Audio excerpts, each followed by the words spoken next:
नमस्ते दोस्तों, मेरे एक YouTube चैनल में आपका स्वागत है। और आज हम योग के बारे में जानेंगे। तो दोस्तों, योग और योग का लाभ सामान्य रूप से एक हिंदू अनुशासन के रूप में परिभाषित किया गया है, जो शरीर और मन को एकजुट करने में मदद करता है। सही आध्यात्मिक अंतर्दृष्टि और शांति की स्थिति को प्राप्त करने के उद्देश्य से यह पश्चिम में सबसे अधिक अभ्यास के रूप में शारीरिक व्यायाम अनुशासन के भाग के रूप में अभ्यास किया जाता है। योगाभ्यास का लाभ कोई नई बात नहीं है। यह एक शांति, बेहतर स्वास्थ्य और लंबे जीवन को प्राप्त करने में मदद करने के लिए सही अनुशासन के रूप में कई वर्षों के लिए पहचाना गया है। कई लोग योग के लाभ को कुछ अजीब अनुशासन के रूप में देखते हैं, जिसमें योगी की अप्राकृतिक स्थिति शामिल है, शरीर के अजीब कृत्य कर रहे हैं और भारत में कहीं एक पहाड़ पर रहते हैं।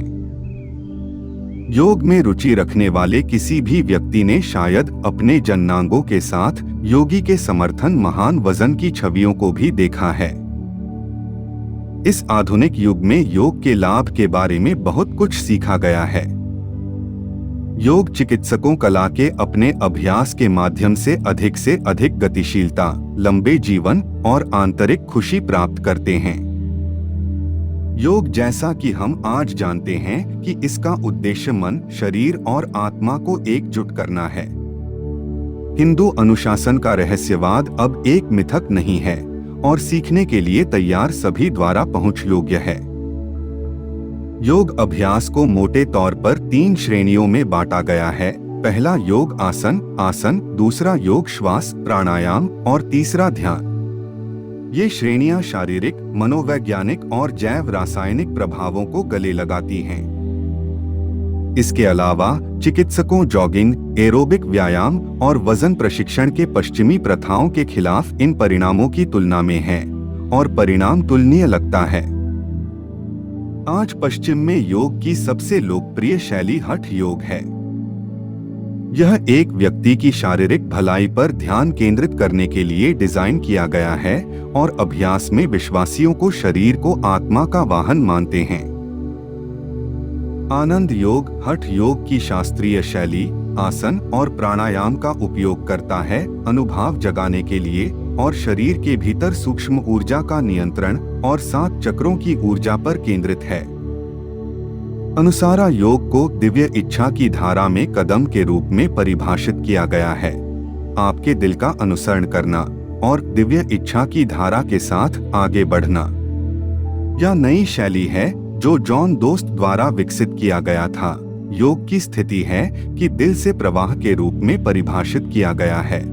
यह हृदय उन्मुख, आध्यात्मिक रूप से प्रेरणादायक है और बाहरी और आंतरिक शरीर संरेखण के गहरे ज्ञान पर आधारित है।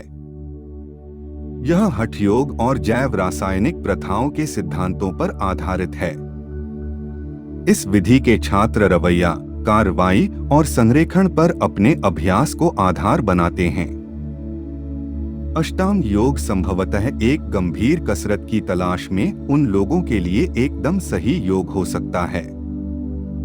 अष्टांगों के पट्टा भी जोइस द्वारा विकसित किया गया था और यह शारीरिक रूप से बहुत मांग कर रहा है। प्रवाह की एक श्रृंखला एक मुद्रा से दूसरे में तेजी से चलती है। शक्ति, लचीलापन और सहन शक्ति का निर्माण करने के लिए उपयोग किया जाता है। यह शैली शुरुआत व्यवसाय के लिए अच्छी नहीं है, क्योंकि इसके लिए 6 श्रृंखला कठिनाई की आवश्यकता होती है। अष्टांग की शारीरिक मांगें योग फिटनेस की यात्रा शुरू करने वाले कैजुअल प्रैक्टिशनर के लिए नहीं हैं। इसके संस्थापक बिक्रम चौधरी के नाम से नामित बिक्रम योग का अभ्यास एक कमरे में किया जाता है, जिसका तापमान 100 डिग्री तक है। 26 आसन एक विशिष्ट सत्र में किए जाते हैं और ध्यान वार्मिंग और मांसपेशियों, स्नायुबंधन और टेंडन को खींचने पर है। प्रत्येक मुद्रा कपालभाति सांस के साथ है, आग की सांस। इस शैली का अभ्यास शरीर की सफाई, विषाक्त पदार्थों की रिहाई और अंतिम लचीलेपन को बढ़ावा देता है। विक्रम योग का अभ्यास करने के लिए बहुत अच्छी शारीरिक स्थिति में होना चाहिए। अगर आपको यह वीडियो पसंद आया तो लाइक, शेयर और सब्सक्राइब करें। धन्यवाद।